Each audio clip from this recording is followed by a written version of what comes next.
Hey Lux Gang, welcome back to my channel. Thank you guys so much for coming back. If you have not yet subscribed, make sure you hit the subscribe button and turn on your notifications bell. So anyways, we're gonna get right into it. This is gonna be a quick video of a curly hair routine, which is really a braid out. So as you can see, my hair is in braids right now. They're getting a little raggedy. I have been wearing this for about 2 days now, which normally I'll do about a day. So we'll see how this turns out. But either way, you can easily braid up your hair at night. I usually suggest doing it maybe when you get home, so that it has a little bit of time to dry before you hit the pillow.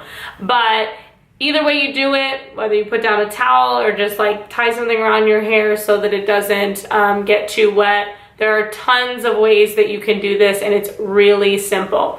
So one of the reasons that I like this style is because I wear my hair curly all the time, but sometimes it can be unpredictable. Like if I have to go somewhere in the morning, I don't even know what my hair is going to be doing, and it takes a long time for it to dry. So I really like this style where I can braid it up ahead of time, and then if I have to go somewhere in the morning, I just undo the braids, fluff it out a little bit, and I'm ready to go. So that's what I'm going to show you guys today. If you don't already know how to braid, it's very simple. There are lots of tutorials on how to do this.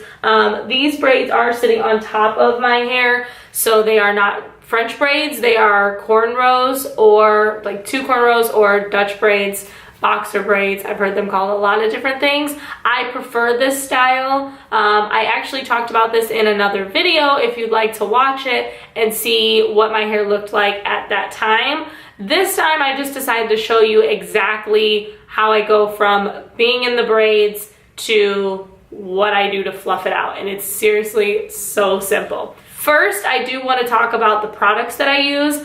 Shampoo and conditioner, honestly, you can really use anything. I don't feel like it really changes much about the style when I use different shampoos and conditioners. One that I really like that is super cheap for curly hair is Herbal Essence.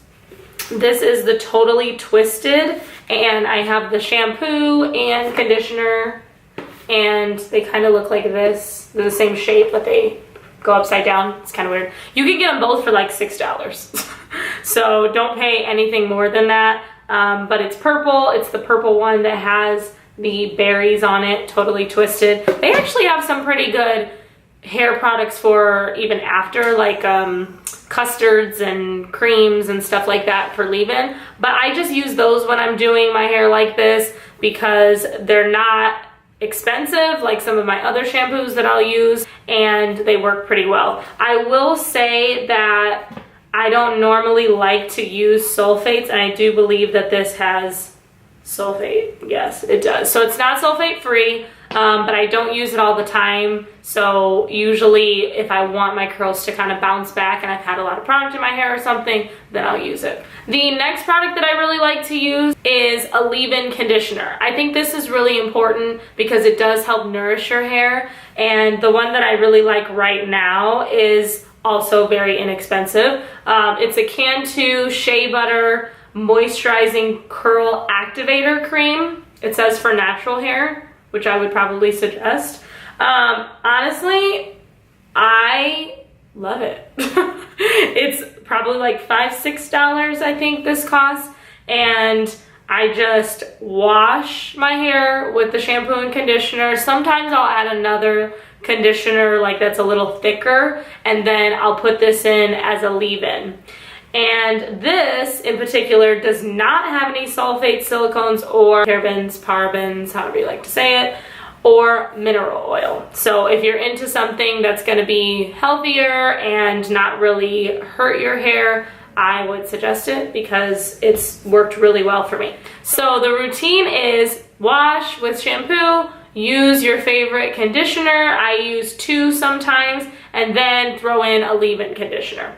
Once that's done, literally just braid up the hair, and it shouldn't even take you that long. I do suggest if you do it like soaking wet like I do, that you have a towel on or something, because the ends typically tend to drip all over whatever you're wearing, but depending on your hair, it can dry pretty fast. This time, I did not wear anything on my hair, so these braids are a little like fuzzy now, just from like rubbing up against the pillow. But this is just what I wanted to show you guys, that it's really so simple and you can't do it wrong. So I'm gonna unbraid my hair, show you what it looks like. Before I do that, I also use something I've shown you guys before, this Frizz Buster. It's basically just a serum to help prevent frizz, and there are tons out there. This is not specific, like you have to use this, so just put a little bit in your hand.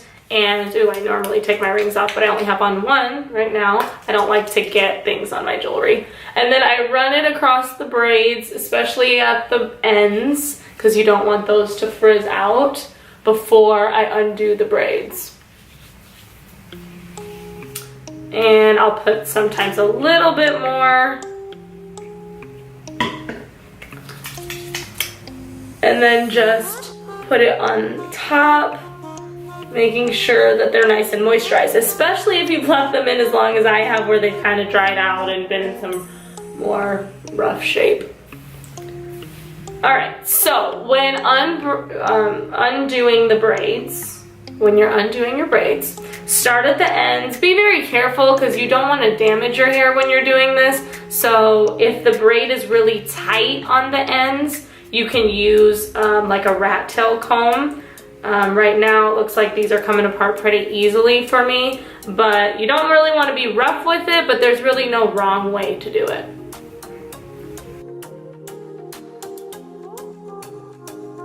If your hair starts to kind of stick together, don't worry about it. You can separate it all out at the ends. I like to keep the chunk pieces together while I'm undoing the braid so that I can control the frizz level. One side done.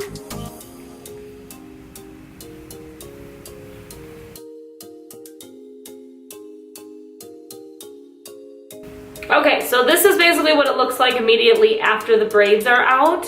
I usually do 2 braids. I used to do 3, but I realized that I really don't need it. The reason that you might want to do 3 is because when you first take the braids out, if they've been in for a long time, you get this separation in the back. So that you just want to shake out, and you can use a comb for that, or I just like to use my fingers. And what you're gonna wanna do is just rock it at the root. So go in the back, rock it back there, pull that all out, and just style to your desired look. I like to go with whatever my hair is doing. So if it wants to go to this side, I will let it go to this side, which is the opposite of where it was braided and parted. But sometimes I'll flip it to the other side, pull some hair from the further braid if I want it back out of my face a little bit more. And don't forget to rock the back because you don't want a big space from where your part was. But once you pull it out, it doesn't even usually take this long. I'm separating it a little bit more just because since I had the braids in for so long, they were so separated. So that's why sometimes I'll just leave it in for the night, and then the next morning it's a little bit damp and it makes it a little bit more easy to move the hair around. But that is pretty much it. So right now I'm thinking, let's maybe go with this side for a little more of a dramatic look, and you can tease and do whatever you want to make your hair look exactly the way that you want it. So this is my easy braid out that you can do so simple, and it will give you defined kind of kinky waves with minimal frizz. So just don't forget to make sure your hair is nourished, and as the day goes on and the braids and the parts start to weaken a little bit, it'll become a lot more full and bouncy, and people will compliment you on your hair all day long, and it was so simple. So I just really quick wanted to show you guys what it looks like in a different lighting, natural light. You can tell that these curls are shiny and popping. So guys, it's really that simple. Thank you so much for watching. Don't forget to hit the subscribe button down below so that you can stay up to date with all my new videos. Leave me comments, questions, anything that you need to know. I'm happy to answer them, and I'll see you guys in my next video.